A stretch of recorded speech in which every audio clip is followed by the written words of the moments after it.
আসসালামু আলাইকুম। যারা 2, 4, 10 দিন কিংবা 15 দিন নতুন সরকার চেঞ্জ হওয়ার পরে ঢাকা মেডিকেল যান নাই, আজকের ভিডিওটা তাদের জন্য। কারণ ঢাকা মেডিকেল যারা যান নাই, আজকের অভিজ্ঞতাটা শুনলে ঢাকা মেডিকেল যাওয়ার আগ্রহ আপনার বাড়তেও পারে, এমন আছে কমতেও পারে, সেটা আপনার উপরে নির্ভর করে। তো আজকে সকালে একদম ভোরে ভোরে উঠে গেছি, যেহেতু মেডিকেল যাব। আর যাওয়ার আগে রান্না বাড়াটা শেষ করে তারপরে যাব। তো রান্না করলাম ডিম ভুনা এবং মাছ। তো রান্না শেষে সব কিছু গুছায় তারপরে রাইখা যাব। আর রাস্তায় যখনই বের হব তখনই দেখি এত জ্যাম, একটু সময় আগাতে না আগাতেই দেখি সব রিস্কওয়ালারা গাড়ি নিয়ে বসে আছে। তো আমরাও ঘন্টা দেড়েক বসেছিলাম। তো অবশেষে জ্যামটা একটু ছাড়লো।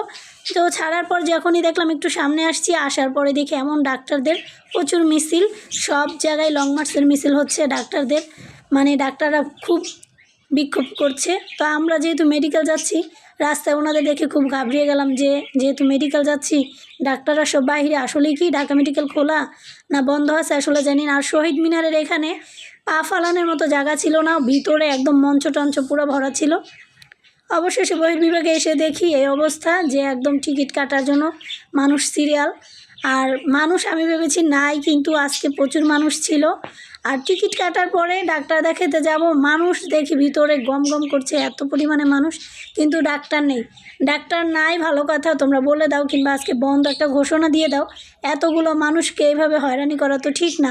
তো যাওয়ার পরে তো চিকিৎসা কেউ পাই না, এই জায়গা থেকে ওই জায়গা, ওই জায়গা থেকে এই জায়গা, এরকম করছে। শুধু যদি একটা জিনিস ভালো হয়ে থাকে, সেটা হয়েছে আগে যেমন দালালের সংখ্যা বেশি ছিল, যেখানেই যেতেন আপনার দালাল থাকতো, এইটা বলতো, এইটা দেখাতে পারতেন। কিন্তু এখন দালাল নাই, কিন্তু প্যারা প্রচুর পরিমাণে প্যারা। এখন ঢাকা মেডিকেল যাওয়া মানে এই সারাটা দিন কাবার, আর একদিনে যে আপনার ডাক্তার দেখে চলে আসবেন এমন কোনো আন্দোলন। ওনরা কী করবে? আন্দোলন তো আমাদের করা উচিত, বলেন তো। আমরা এই যে গেলাম, কোনো চিকিৎসা পেলাম না, ঘুরে গাড়ি ভাড়া দিয়ে তারপর চলে আসলাম। আমার ইচ্ছা করছিল ওদের হাতের ব্যানারটা নিয়ে আমি শহীদ মিনারে যেয়ে আমি বলি যে আমাদের আন্দোলন, এই আন্দোলন আপনাদের না। আমাদের আন্দোলনটা আপনারা কেন করছেন? কারণ আন্দোলন করবো আমরা, টাকা খরচ করে গেলাম, তারপরে আসলাম, কোনো কাজ হলো না, এমন পরিমাণে মানে প্যারা। আর ডাক্তার তো নাই, সব একদম নতুন ছোট ছোট স্টুডেন্টরা বসে আছে, যারা শুধু এই স্লিপটা দেখে আর রোগের কথা জিজ্ঞেস করে, তারপরে বলে আচ্ছা ঠিক আছে, আপনার বড় ডাক্তার তো এখন নাই, পরে এসেন। 1.5 থেকে 2 ঘন্টা আপনার মনে করেন লাইনে দাঁড়ায় থাইকা, তারপরে যদি বলে কেউ যে এখন নাই, আপনারা পরে আসেন, ডাক্তার নেই, তো সেটা তোর আগে বল, সিরিয়ালটা না দিয়ে।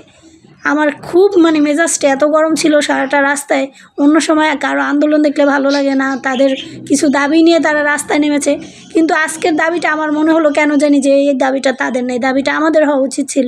অসুস্থ মানুষ এতক্ষণ সিরিয়ালে থেকে ডাক্তার না দেখে যখন চলে আসতে হয়, কতটা মেজাজ গরম হয় সেটা শুধু সেই জানে। তো আমার বর তো একদম রাগ করে স্লিপ টিলিপ ছিঁড়িয়ে তারপরে চলে আসছে।